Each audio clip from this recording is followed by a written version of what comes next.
সবকিছুতেই লিমিট রেখে চলতে হবে। আপনার আত্মীয় বা প্রতিবেশী কোনো সমস্যায় পড়লো, সেই সমস্যার সমাধান করার জন্য আপনি ঝাঁপিয়ে পড়লেন।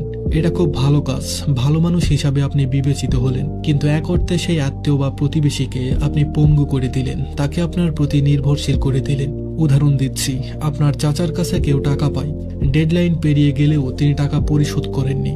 বাড়ির উপর পাওনাদার এসে আপনার চাচাকে অকথ্য ভাষায় গালিগালাজ করছে, অপমান করছে। চাচাকে অপমানের হাত থেকে বাঁচাতে আপনি এগিয়ে গেলেন। তার এই সমস্যা থেকে মুক্তি দিতে আপনি নিজেই পাওনা টাকা পরিশোধ করে দিলেন।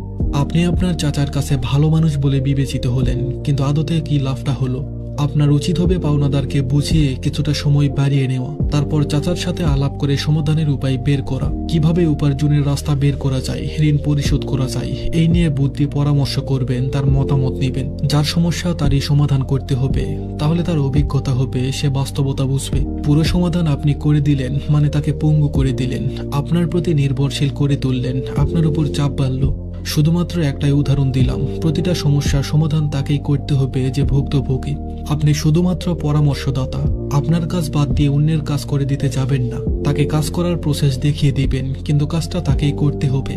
আরেকটা উদাহরণ দেই, অফিসে কেউ হয়তো পাওয়ার পয়েন্ট বা এক্সেলের কাজ জানে না, তাকে আপনি নিয়মটা শিখিয়ে দিবেন, সেই নিয়ম মেনে কাজটা সেই করবে। আপনি করে দিবেন না, তাহলে সে শিখতে পারবে, কারোর প্রতি নির্ভরশীল হতে হবে না। আমরা মানুষের বিপদে পাশে দাঁড়াবো অবশ্যই, তবে তার একটা লিমিট আছে। যার ঘরে আগুন লেগেছে তার অবশ্যই ইচ্ছে থাকতে হবে ঘর থেকে দৌড়ে বের হওয়ার। আপনি জ্বলন্ত ঘরে গিয়ে দেখলেন সে খাটের উপর শুয়ে আছে, বের হওয়ার কোনো ইচ্ছে নেই, তাহলে তাকে আপনার কোলে করে বাইরে বের করার কোনো দরকার নেই। ঠিক অনেকেরই খালসত আছে এমন, সে টাকা ধার করে বিলাসিতা করে বেড়ায়, চকচকে পোশাক কিনে বড় লোকই দেখায়, কিন্তু ঋণ পরিশোধের বিন্দুমাত্র আগ্রহ রাখে না। যার সমস্যা থেকে মুক্তির আগ্রহ নেই, বরং জিইয়ে রাখতে চাই, তাকে যেচে সাহায্য করতে যাবেন না, এতে ভালোর বদলে মন্দ হয়ে যাবে। কথাগুলো একটু ভালোভাবে শুনুন, তারপর বিশ্লেষণ করুন। ধন্যবাদ সবাইকে।